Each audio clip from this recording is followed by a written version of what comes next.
Hello friends! For this week's media demonstration video, we're going to be talking about something that I love, wax resist. That is a technique that involves using crayons and watercolor paint. Now you can also use oil pastels and watercolor paint, or you could also use colored pencils and watercolor paint because those are waxy or oily and they will also resist the watercolor paint. But when I do this for my art classes, I really enjoy the combination of a crayon and watercolor paint. So that's what we're going to do this week. For this project, you're going to need a relatively large paintbrush. This is not a huge paintbrush. I mean, everyone has different supplies, so you know, anything that's roughly in this size is great. Also, I think it's wise to have a manual pencil sharpener. Now, it is a pencil sharpener that can sharpen pencils and crayons, and as you can see, I've been busy here sharpening crayons like crazy, and boy, I love that too, guys. So many things that an artist and an art student like you guys can enjoy, and it's one of life's finer pleasures, simple pleasures, sharpening pencils and crayons and making art. So guys, as always, if you like this video, I'd like you to please do it on social media, share it, like it, do something that will let other people know about us, and I'll send you one of these magnets. This is a fridge magnet, and just imagine that this is on your refrigerator holding up your artwork. It just looks cool. I hope you guys will help me out, and I'd be happy to send you one of these magnets. Alright guys, it's time to get started. So let's take a moment and look at the art lesson together. We're going to be coloring this lotus flower and the lily pads and this cute little frog today. So if you're ready, I'm ready. Here we go. Alright friends, so for this project, like I said, we're going to be doing wax resist. And what we're going to do is we're going to start out by coloring with crayon. Now lotus is really cool. These are flowers that grow all over the world, but they can be pink, they can be blue, they can be purple, they can be white, yellow, all these different colors. So what I'm going to do is I think I'm going to go ahead and make this one pink. And so I'm going to just pull out all these shades that I have, and I just want you to notice that some have been sharpened, some have not, but I'm also going to get out some purples. I'm also going to get out a white for the other side and just kind of see how that looks. So we're going to basically take it from these deep purple colors to these pinks and eventually to like a white. So that's going to be our spectrum of our colors.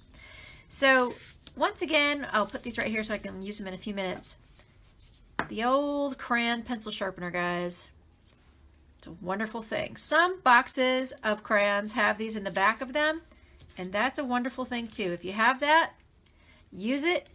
If you don't, it's okay, but I got this one at the dollar store, my friends, so they are around and they are not too expensive. They're easy to find, and if I were you, I'd buy at least two so you have one for now and one for a little bit later in case it ever breaks. A backup. Alright, so I'm going to start with this. This is my dark color, and so I'm basically going to decide that the bottom half of each one of these petals is going to have a little shadow, and so you'll notice that I'm not pressing super hard. I'm just going to start to fill them in. I'm not trying to fill in every single spot as well. And that's because with wax resist, wherever the crayon is not, the color of the paint will fill in the spaces. And that creates a very, very cool, very, very beautiful effect.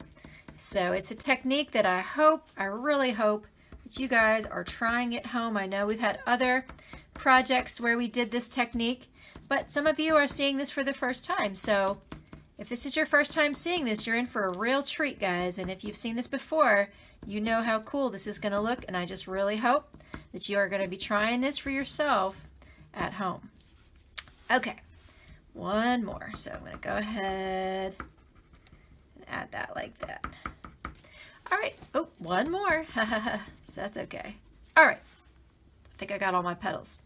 So I'm going to put my purple aside, and I think that this purple is the same, so I'm going to throw that back in the box. I'm going to now move on to sort of this medium color. So again, I'm just going to kind of overlap a little, and just going to keep on building up my layers. So guys, I'm going to do some of this in time lapse, and because we have a lot of different parts, I'm going to do the lotus, I'm going to do the lily pads, I'm going to do the frog, and there's going to be all different shades of green and pinks and purples. And by the way, because red and green are complementary colors, they look really great side by side. And pink and green are similar, so this is going to be a really, really pretty, beautiful art lesson. So, all right, guys, I'm going to do this in time lapse now, and I'll be back to talk more in a few minutes. Here we go.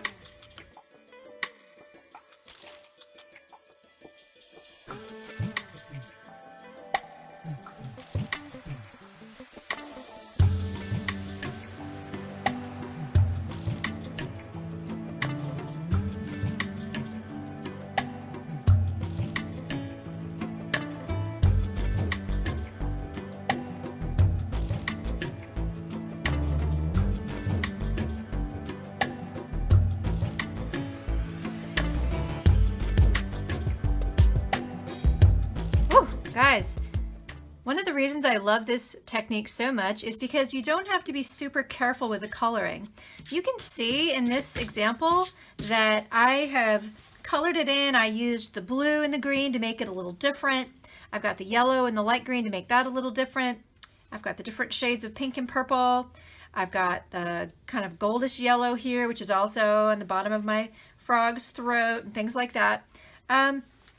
And all of that is going to look really great. What's nice is you don't have to be super duper careful. You can still see white paper through my coloring. That's what we want, because remember, when we put that watercolor paint on there, it's going to fill in all the nooks and crannies, and it's going to look awesome. So for now, I'm done with my crayons. I'm going to put them aside, and I'm going to concentrate now on my watercolor paint. So you want to have some paper towels handy, a cup of water, like I said, a bigger brush today, and I've got my paints ready. Now you can do any color combination you want, guys. It's up to you. It is your drawing. But what I'm going to do is I'm just going to go with some blue. So I'm going to get the paint wet first. It's a very important thing about watercolor paint is that it has to have some water on it in order to get saturated enough to come off onto your brush. So what I'm going to do is I'm going to take some of this green, and I'm going to lift it up, and I'm going to put it over here. And I'm going to take some of this blue, and I'm going to mix it in with my green. And I'm going to do that until I get sort of a cool color. Now, one thing I can show you is it helps if you put it on something white, like this paper towel. That way you can see really what color you're creating. Otherwise, sometimes on a tabletop or like my blue work surface here, it's kind of hard to see exactly what's going on. So when you're satisfied with the color you've got, and you've mixed up a good amount of it, I like that a lot. I think that's nice, but I want it to be a little more blue. So I'm going to keep adding blue to it. So you can see I'm just adding more and more blue. I think that's a beautiful color. So what I want to show you is one more thing before I forget. So anywhere there is in between space here, this is going to be the water. And you can do some water lines if you like. You can make them look any way you want, but it's kind of fun to make it look interesting, like with just some cool lines. And so I just wanted to show you really quickly some ideas. Now this is up to you. Some people want to draw water lines with maybe a different color or maybe a different type of line. I just wanted to show you some interesting things here. So I'm going to add just a few of these. And then I'm going to get started. Okay. All right, that looks pretty good. All right, so now I'm really ready. This is something that I think a lot of my students are slightly confused about. They think about painting in between. You're not painting in between. You're not putting the watercolor paint on the water. You're going to start on the left and go to the right. See that? It's already doing that wax resist thing. I love it so much. So you go from left to right, go right over the crayon. And where the crayon is, the paint will not stick. But where the crayon is not, where the paper is white, that's where the paint is going to stick. And so you just have to keep on painting, and you can see how cool it looks. How pretty it is. And what I also wanted to say is sometimes you can, like I'm just gonna keep adding water to this and it's gonna get lighter as I go towards the bottom of my paper. That's gonna create sort of some automatic shading. And if you like that, you just keep adding water, so you don't add more paint, you just add more water to the puddle of paint. Make sure you can all see exactly what I'm talking about. So I'm just adding more water to my puddle of paint.